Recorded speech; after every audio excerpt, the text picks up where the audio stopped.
মিথ্যা মামলা প্রত্যাহার ও সকল রাজবন্দীদের মুক্তির দাবিতে রাজধানীতে মিছিল করেছে নিষিদ্ধ আওয়ামী লীগ সহ অঙ্গ ও সহযোগী সংগঠনের নেতাকর্মীরা। শুক্রবার ছুটির দিনে প্রায় অর্ধশত নেতাকর্মী এই মিছিলে অংশ নেয়। ঢাকা মহানগর উত্তরের আওতাধীন তেজগাঁও শিল্পাঞ্চল থানা যুবলীগের উদ্যোগে এই বিক্ষোভ মিছিল অনুষ্ঠিত হয়েছে। তবে মিছিল থেকে কেউ কেউ আটক হয়েছে কিনা তা নিশ্চিত হওয়া যায়নি। তেজগাঁও শিল্পাঞ্চল থানা ছাত্রলীগের সাবেক সভাপতি জিল্লুর রহমান জীবন এই মিছিলের আয়োজন করেন বলে জানা গেছে। মিছিলকারীদের ব্যানারের এক পাশে ছিল শেখ হাসিনা ও আসাদুজ্জামান খান কামালের ছবি। আসাদুজ্জামান খান কামাল ছিলেন তেজগাঁও এলাকার নির্বাচিত সংসদ সদস্য। জুলাইয়ে মানবতা বিরোধী অপরাধের মামলায় শেখ হাসিনার সঙ্গে তাকেও মৃত্যুদণ্ড দিয়েছে আদালত। বর্তমানে তিনিও শেখ হাসিনার মতো ভারতে পালিয়ে গিয়ে আশ্রয় নিয়েছেন। বসুন্ধরা ট্যাবলেট এখন আরো উন্নত। এই হট এয়ার থ্রোট অপশিট দ্রুত শোষণ করে সোনামণিকে দেয় কোমল অনুভূতি। ভিডিও বিশ্লেষণ করে দেখা গেছে ব্যানারের সামনে থেকে দুই ব্যক্তি স্লোগান দিচ্ছেন। তাদের একজনের গায়ে অফ হোয়াইট শার্ট, কালো ব্যাগ ও পরনে কালো প্যান্ট ছিল। আরেকজনের গায়ে টি শার্ট ও কালো প্যান্ট দেখা গেছে।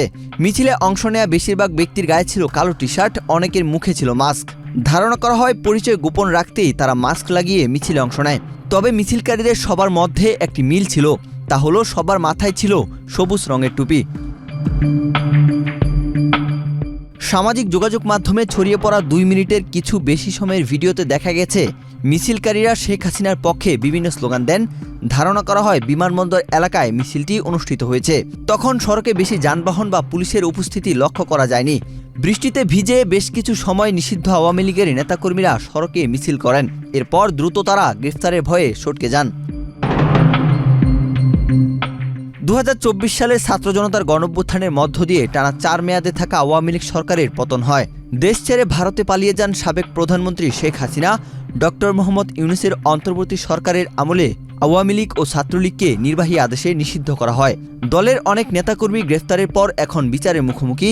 এর বাইরে কেন্দ্রীয় অনেক নেতা ভারতসহ বিভিন্ন দেশে পালিয়ে আছেন। সম্প্রতি আন্তর্জাতিক বিভিন্ন গণমাধ্যমে সাক্ষাৎকার দিয়ে চলতি বছরের ডিসেম্বরে দেশে ফেরার ঘোষণা দিয়েছেন শেখ হাসিনা। এরপর থেকে রাজনীতিতে ভেসে বেড়াচ্ছে নানা কথা। কেউ বলছেন ফাঁকা বুলিয়া ওড়াচ্ছেন তিনি, কেউ বা বলছেন সবুজ সংকেত পেয়ে শেখ হাসিনা এই ঘোষণা দিয়েছেন। ঘোষণা অনুযায়ী আগামী 6 বা 7 ডিসেম্বর তার দেশে ফেরার কথা আছে। তিনি দেশে ফিরে বিচারের মুখোমুখি হতে চান।